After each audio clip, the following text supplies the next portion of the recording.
అందరికీ నమస్తే. యుఆర్సి గుంటూరు క్యాంటీన్పై ఆధారపడిన ప్రకాశం, గుంటూరు, పల్నాడు, కృష్ణా డిస్టిక్ వారందరూ కూడా ఎన్నో దశాబ్దాలుగా పడిన కష్టాలకి ఇకనైనా తెరబడిందని ఎంతో సంతోషంగా ఉన్న ఈ సమయంలో ఇలాంటి పరిస్థితిని ఎదుర్కోవటం అనేది చాలా బాధాకరమైన విషయం. ఒకప్పుడు దేశ రక్షణ కొరకు తుపాకీ చేతపట్టి పోరాడిన అవే చేతులు ఇప్పుడు తన నెలవారీ క్యాంటీన్ కొరకు గంటల తరబడి అదే లైన్లో నిలబడి ఆ టోకెన్ల కొరకు వెయిట్ చేయటం అనేది నిజంగా చాలా బాధ కలిగించిందండి. కొన్ని వందల కిలోమీటర్ల నుండి వచ్చి ఈ మాజీ సైనికులు అసలు వీళ్ళ పరిస్థితి ఎలా ఉందంటే, కొంతమంది యుద్ధ సమయాల్లో గాయపడిన వారు, 60 సంవత్సరాల పైన ఏజీ ఉన్న పెద్దవాళ్ళు, ఆడవారు, ఎక్స్ సర్వీస్మెన్ అంటేనే ఏదో రకంగా ఇబ్బంది పడుతున్నవారు. అలాంటి వారిని అర్థం చేసుకోవాల్సిన బాధ్యత, వారి గురించి తెలిసిన వారే ఆ బాధ్యతను తప్పి ఈ విధంగా ప్రవర్తించడం అనేది చాలా బాధాకరమైన విషయం. అలాంటి వారే వీరిని గౌరవించినప్పుడు సమాజం ఎలా గౌరవిస్తుంది? ఒక్కసారి అర్థం చేసుకోవాలి. ఇప్పుడున్న ఈ పరిస్థితి చూస్తే క్యాంటీన్ స్థాపించిన మొదటి నాళ్ళే మరలా గుర్తు రావడం అనేది, సమయంలో కొన్ని వందల కిలోమీటర్ల నుంచి జర్నీ చేసి వచ్చి రాత్రి సమయాల్లో నుండి కూడా క్యూలు పెట్టి మరీ ఆ టోకెన్ల కొరకు వెయిట్ చేసేవారు. కానీ ఈ క్యాంటీన్ స్థాపించి కనీసం 3 దశాబ్దాలు అవుతున్న తర్వాత కూడా మరలా ఈరోజు అదే పరిస్థితిని ఎదుర్కోవటం అనేది అసలు ఎంతటి దారుణం అంటే, అసలు ఈ క్రెడిట్ అంతా ఎవరికి ఇవ్వాలనేది నాకు ఇప్పటికీ అర్థం కావట్లేదు. ఆ క్యాంటీన్ స్థాపించిన తర్వాత కొన్ని రోజులు గంటల తరబడి లైన్లో నిలబడే పరిస్థితి దగ్గర నుంచి ఆన్లైన్ టోకెన్కి రావడం అనేది కూడా చాలా అద్భుతంగానే ఉందని చెప్పాలి. ఆన్లైన్ స్లాట్ సిస్టమ్ అనేది కూడా బాగానే పనిచేసింది. రోజులో కనీసం 200 నుంచి 300 టోకెన్స్ అనేవి మనం బుక్ చేసుకునే స్లాట్ సిస్టమ్ అనేది బుక్ చేయటం మంచి అవకాశాన్ని ఇచ్చేవారు. ఆన్లైన్ స్లాట్ సిస్టమ్ ఒక అప్లికేషన్ మనకి కరోనా టైం నుంచి కనీసం 2 సంవత్సరాల పాటు మనకి ఆన్లైన్ స్లాట్ సిస్టమ్ బుక్ చేసుకునే అవకాశం ఇచ్చేవారు. రోజుకు కనీసం 200 నుంచి 300 టోకెన్స్ ఇష్యూ చేసేవారు. ఎవరికి ఏ రోజున బుక్ చేశారంటే వారికి కన్ఫర్మ్ అయిన తర్వాత ఆ రోజున వచ్చిన గంట నుంచి 2 గంటల లోపు తనకి రావాల్సిన కోటాను తీసుకొని చాలా ఈజీగా వెళ్ళిపోయే విధంగా ఆ సౌకర్యం కల్పించడం అనేది కూడా చాలా అద్భుతంగానే ఉంది. ఆ తర్వాత వచ్చిన ఓవైసీ గారు ఎవరైతే ఉన్నారో మహానుభావుడండి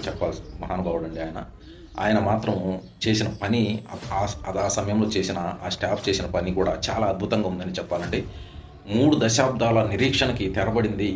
ఇక ఈ క్యాంటీన్ నందు తీసుకునే ఎక్స్ సర్వీస్మెన్లు ఎవరైతే ఉన్నారో ఈ కోట, వారి కష్టాలు తెరపడ్డాయి, ఇంకా ప్రాబ్లం లేదు అనిపించిందండి. ఎందువల్ల అంటే 7 to 7 టైమింగ్ పెట్టాడండి ఆ ఓవైసీ గారు ఎవరో కానీ. అసలు మహానుభావుడు, చేతులెత్తి దండం పెట్టాలి ఆయనకి. 7 AM to 7 PM వరకు టైమింగ్ పెట్టాడండి. ఆ స్టాఫ్కి షిఫ్ట్ వైజ్ వాళ్ళ వర్క్ చేసే విధంగా వారికి కూడా పెద్దగా ప్రెషర్ ఇవ్వలేదు. అలాగే ఎక్స్ సర్వీస్మెన్స్ ఎక్కడి నుంచి వచ్చేవారైనా కానీ ఓన్లీ 15 మినిట్స్ అండి, మ్యాక్సిమం 15 మినిట్స్. గ్రోసరీ అయినా లిక్వర్ అయినా 2 తీసుకున్నప్పటికి కూడా 15 మినిట్స్ కంటే ఎక్కువ టైం పట్టేది కాదు క్యాంటీన్లో. సో ఇంత అద్భుతంగా పనిచేశారు. అసలు వచ్చారంటే వారికి అక్కడ నిలబడాల్సిన అవసరమే లేదు, ఆ విధంగా అద్భుతంగా పనిచేశారు 2 years పాటు.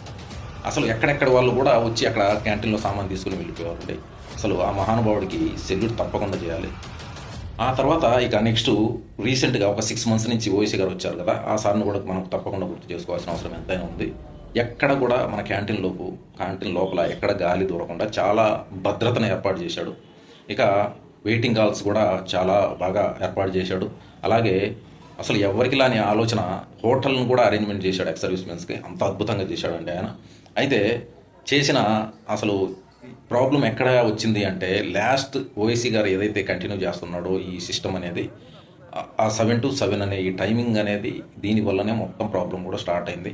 ఎందువల్ల అంటే, ఇప్పుడు ప్రకాశం ఇటు ఏదైతే నంద్యాల ఈ ఏరియా నుంచి ఎవరైతే వస్తున్నారో వారు నైట్ వచ్చి వెయిట్ చేయటము, లేదా తెల్లవారుజామున 6 గంటలకల్లా ఇక్కడికి వచ్చేసి పడిగాపులు కాసి ఆ ఆన్లైన్ టోకెన్ సిస్టమ్ అనేది తీసేసి ఆఫ్లైన్ అనేది పెట్టడం జరిగిందండి.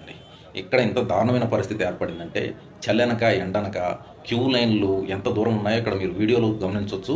క్యూ లైన్లు కనీసం ఎంత లేదన్నా కానీ ఒక 300 మీటర్ల వరకు క్యూ లైన్లో నిలబడి పెద్దవారు అనక లేదా బెటర్ క్యాజువాలిటీస్ అనక అసలు ఎవరితో సంబంధం లేకుండా అందరూ ఫిజికల్గా వారి దగ్గరికి వెళ్ళి టోకెన్ తీసుకునే పరిస్థితికి తీసుకురావడం జరిగింది. అసలు ఈ వ్యవస్థ, ఈ వెల్ఫేర్ అనేది ఎవరి కోసం, ఎందుకు ఇంత ఇబ్బంది పెడుతున్నాడు, కావాలనే చేస్తున్నారా, లేదా ఈ పాత సిస్టమ్ అనేది రాంగ్ అని చేస్తున్నారు అనేది ఒక విధంగా చెప్పాలంటే, చిన్న క్యాంటీన్లైన ఒంగోలు, కర్నూలు, బాపట్ల లాంటి క్యాంటీన్లే ఆన్లైన్ సిస్టమ్ పెట్టి అద్భుతంగా పర్ఫార్మెన్స్ చేస్తున్నాయని చెప్పాలి. సో ఓవైసీ గారికి మా రిక్వెస్ట్, దయచేసి ఎక్కడైనా ఎక్స్ సర్వీస్మెన్ యొక్క పరిస్థితులను గమనించి వారికి తగిన న్యాయం చేయగలని ఆశిస్తూ మరో వీడియోలో మరలా కలుద్దాం. జై హింద్.